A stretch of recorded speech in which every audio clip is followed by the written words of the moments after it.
Vagra police મથકથી આશરે 200 metre દૂર Reliance petrol pump નજીક આવેલ HDFC બેંકના ATM મશીનને સ્વયંભૂ ઉઠાવી લઈ જઈને તસ્કરોએ પોલીસ સહિત સ્થાનિય લોકોની ઊંઘ હરામ કરી છે.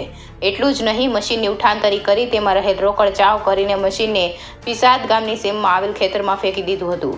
જેની જાણ ખેતર માલિકને થતાં તાત્કાલિક પોલીસને બોલાવવામાં આવી હતી. પોલીસે ચોરીની ઘટનાને ગંભીરતાથી લઈને અલગ અલગ ટીમો બનાવી તસ્કરોનું પગેરું મેળવવા કવાયત શરૂ કરી દીધી છે. જોકે પોલીસની આ નાકામી સામે લોકોમાં તરેતરેની ચર્ચા ઉઠવા પામી છે.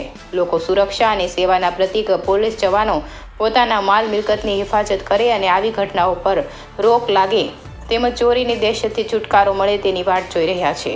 હવે જોવું રહ્યું ચોરોને હાથકડીઓમાં પહેરવી જેલના સળિયા પાછળ ધકેલવામાં પોલીસને ક્યારે સફળતા મળે છે. જો કે આ લખાઈ રહ્યું છે ત્યાં સુધી પોલીસ ફરિયાદ વિશે કોઈ માહિતી સાંપડી ન હતી. વાગરા PSI AK જાડેજાએ જણાવ્યું હતું કે ઘટનાને પગલે તુરંત અલગ અલગ ટીમો બનાવી તસ્કરોને શોધવાની કવાયત શરૂ કરી છે. અલગ અલગ વિસ્તારના CCTV કેમેરાના ફૂટેજ મેળવવામાં આવ્યા છે, જેનું નિરીક્ષણ કરી તસ્કરોના પગેરું શોધવામાં આવશે. બેંકના અધિકારીઓ હજી ATMમાં રહેલા રૂપિયાની વિગતો મેળવવાનો પ્રયાસ કરી રહ્યા છે. ઉપરાંત ATMના CCTV ફૂટેજ પણ મેળવવાના પ્રયાસ ચાલુ છે.